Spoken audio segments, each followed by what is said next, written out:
Order. Jami-Lee Ross. Mr Speaker, I thank my colleague Maurice Williamson for allowing me to share his time with me. Mr Speaker, tonight I'm voting for love, for equality, opportunity, and most of all, I'm voting for freedom.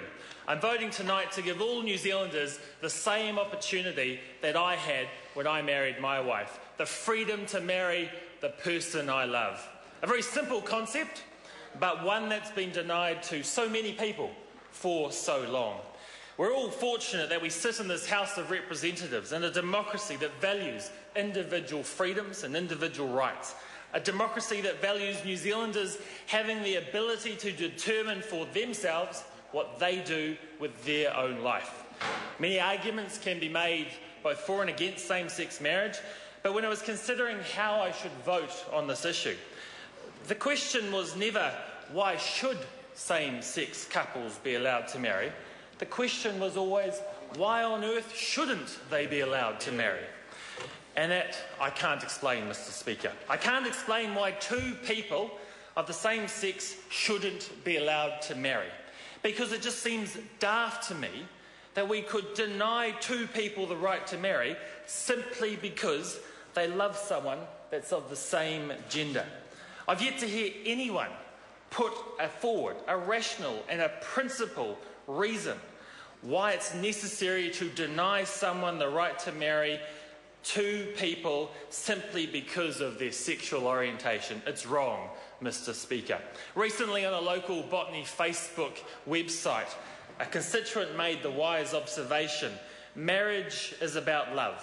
Love between two men or two women is equal to the love of a man and a woman, and therefore they should have equal rights.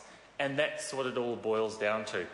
No one needs to be dismayed or disappointed because two loving people might soon be able to get married. No one needs to feel threatened or saddened because something that's different and they're not used to might take place around them. The reality is that unless you're in a same-sex relationship and considering getting married, you're not affected by this bill in any way at all. Nobody gets hurt when gay couples say they're married, but gay couples that do want to get married are harmed when they're arbitrarily stopped from doing so by the state, from expressing their love in the way that they want to. Mr Speaker, this also isn't an issue that should be a referendum issue. I don't fear a referendum in any way. I simply don't believe it's right to determine an issue that only affects minorities by way of referendum. If that was the case, I doubt New Zealand would have given women the right to vote when this country did. Nor would this country have legalised abortion when it did. Nor would this country have decriminalised sex between two consenting males when it did. Minority rights issues are not referendum issues.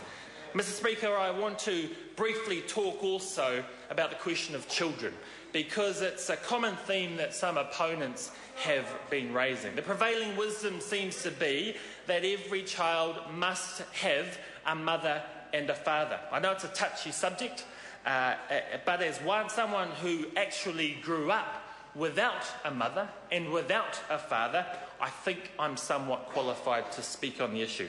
A child does need both male and female influences in their life, but those influences don't necessarily have to come from their biological parents. What's most important is that a child is raised in a loving and a caring environment. What's most important is that the people that are raising that child give them a home that's safe, that's warm, educating and nurturing. If that environment just so happens to be a same-sex marriage, then that child is just as fortunate as every other loved for and cared for child. Mr Speaker, the time for this legislation has come. The author of the bill, Lewis Wall, and the Select Committee, I believe, have arrived at a sensible point where marriage equality will soon be extended to all New Zealanders in a way that in no way impacts on the rights and freedoms of anyone else. Tonight, Parliament is doing absolutely the right thing, and I wholeheartedly commend this bill to the House.